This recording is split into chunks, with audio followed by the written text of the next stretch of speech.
Hi, Jason. Great to have you back on the show. We're really excited to hear a little bit about your swims this past weekend in Indianapolis. Oh, thanks. Good to be back on. So, you had a couple of really good swims in Indianapolis this past weekend. What did you learn coming out from those, and what was kind of your basic feedback about how you swam there? There's a couple different things. In the 50, obviously, I'm not going to be able to swim that at Worlds, but I think it's still a good race for me to be able to prepare to, strengthen my 100. And I had some pretty good speed. I think I breathed a little too much. That's always been one of my problems. So one of the things I like to work on is not taking as many breaths because that definitely slows me down in the 50. So that's one thing I know I can improve on for the next time. And in the 100, I think, you know,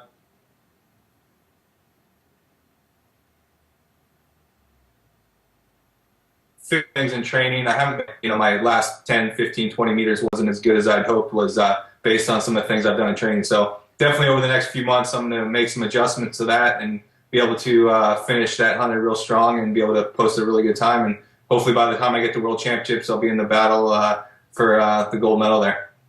So, how many breaths do you take in your 50, or what's your goal for that?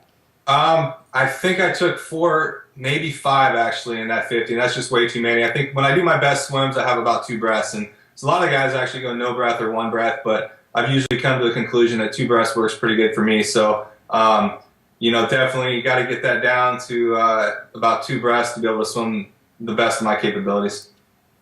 So there was a lot of fast swimming in Indianapolis. Did you have a chance to check out the men's Pac-10 swimming at all? What do you think about how your alma mater UCSB swam out there?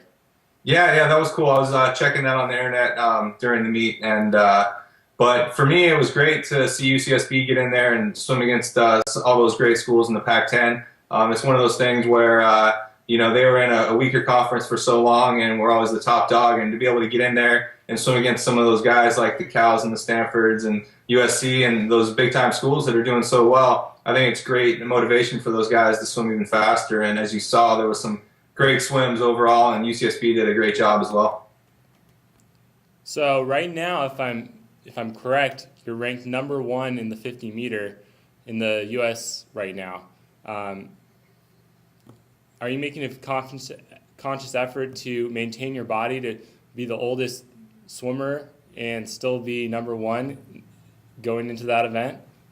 Yeah, I mean, it's really not something I'm thinking about. I want to be ranked number one in the world when it comes down to it after the World Championships. So that's when it's important to me. So, being the fastest guy right now is great, but I know I still have some things to work on to be the fastest in the world when it comes down to racing everybody at Worlds. And as I get older, it's real hard to be able to do some of the same things I did when I was younger. So it's a learning curve, and I'm still learning to this day some things I can do and what I can't do, and to be able to keep my body as injury-free as possible. And some of those things are doing some things that are really annoying, like the rotator cuff exercises and various things like that to keep your shoulders strong. And I've had plenty of injuries over my career, but I think a lot of it has to do with learning your body and knowing which injuries you're able to push through and which ones you need to back off. And I'd recommend for young swimmers actually, to see a doctor, see a therapist, and somebody that can tell them and guide them to what they need to do. The worst thing you can do is push through something when you're not supposed to, and that could cause possibly a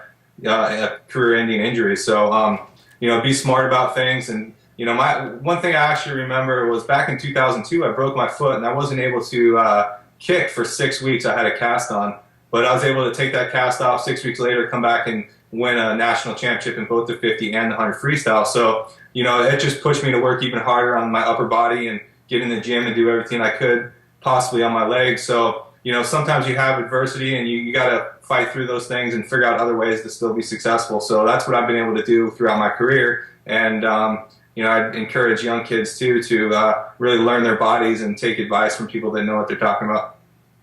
So would you say stretching is probably one of the most important things for you now, just for maintaining your body injury-free?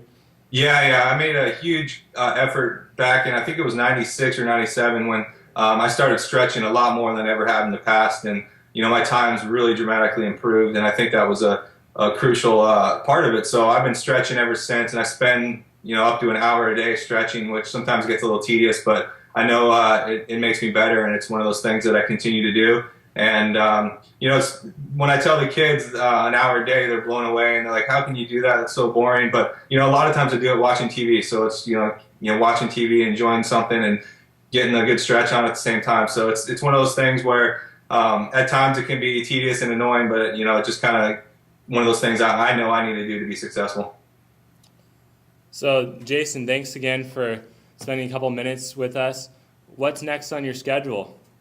Right now, I'm actually looking at the Ann Arbor Grand Prix next month. I originally wasn't planning on going, but I'm leaning towards swimming it right now. I need to get some more races in. I think last year I wasn't able to race enough, and I think that was one of the reasons why my times weren't as fast as I would like them to be.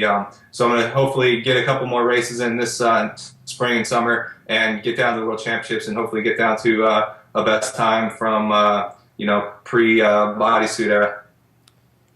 Well, best of luck next month, and we'll be in touch. Would love to talk to you after that meet's finished up. All right, great. Thanks for having me on again. I appreciate it. Thanks, Jason. All right,